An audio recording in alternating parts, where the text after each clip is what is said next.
বনফুলের শ্রেষ্ঠ গল্প বৈষ্ণব শক্তি। তৃতীয় শ্রেণীর গাড়ি, অসম্ভব ভিড়।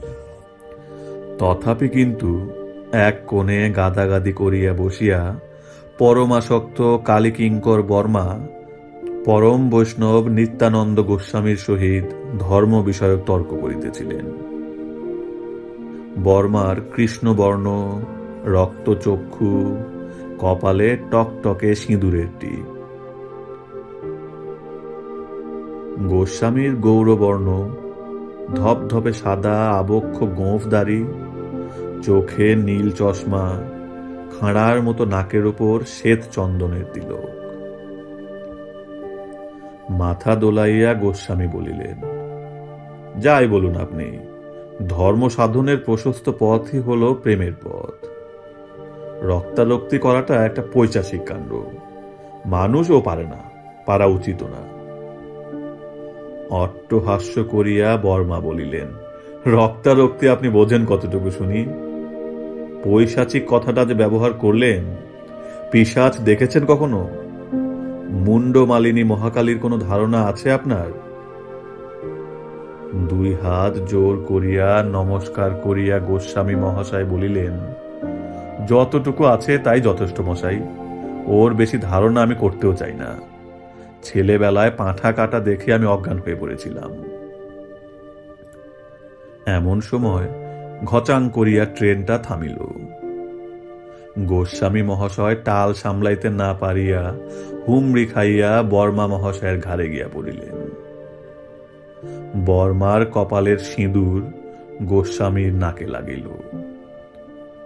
স্টেশনে শশা ফেরি করিতেছিল। বর্মা জানালা দিয়া গলা বাড়াইয়া কিছু শশা কিনিলেন। একদল যাত্রী আসিয়া গাড়িতে উঠিল।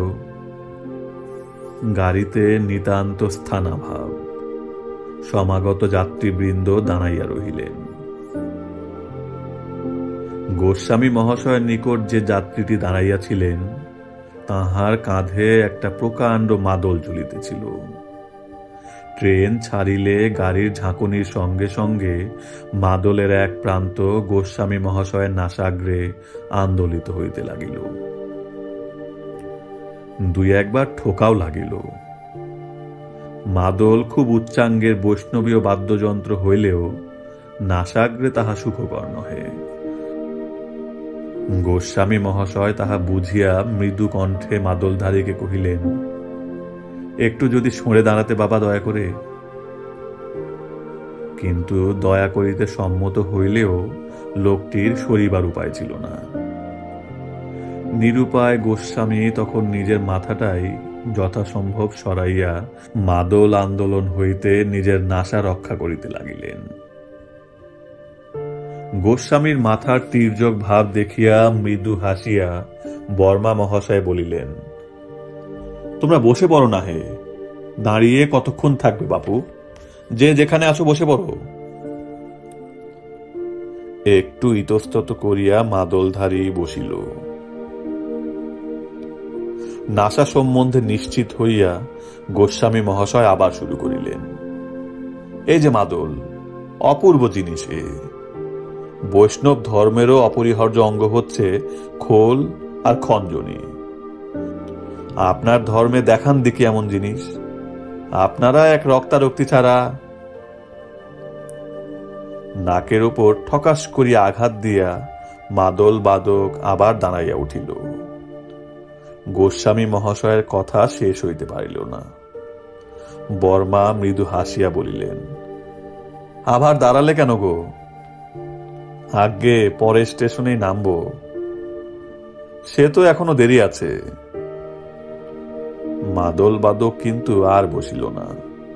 পরের স্টেশন পর্যন্ত গোস্বামী মহাশয়ের নাকের সামনে মাদল সমানে আন্দোলন করিতে লাগিল।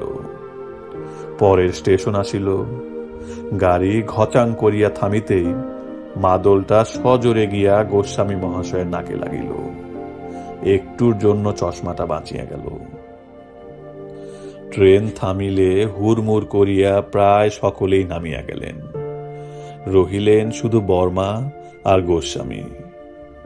বর্মা বলিলেন, এ হে হে হে হে, আপনার নাক দিয়ে রক্ত বেরিয়ে গেল যে। মাদলের আঘাতে বৈষ্ণবের রক্তপাত, এ কি বিড়ম্বনা। নাকটা মুছিয়া গোস্বামী বলিলেন, আসল জিনিস কি জানেন মশাই? অর্থ।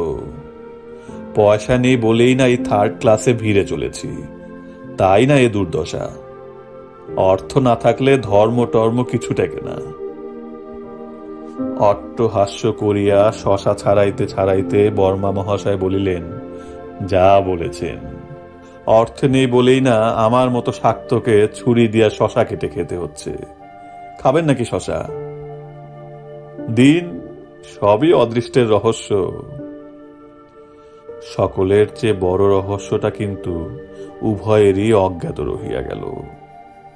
পরের স্টেশনে যখন গোস্বামী মহাশয় শশা খাইয়া নামিয়া গেলেন, তখন ছদ্মবেশী ডিটেকটিভ বর্মা মহাশয় জানিতেও পারিলেন না যে গোস্বামীর অভিনয় করিয়া যিনি নামিয়া গেলেন তিনি দুর্ধর্ষ খুনী পলাতক বজ্রধর মিশ্র, অপর কেহ নন। মাদলি ঠিক বুঝিয়াছিল।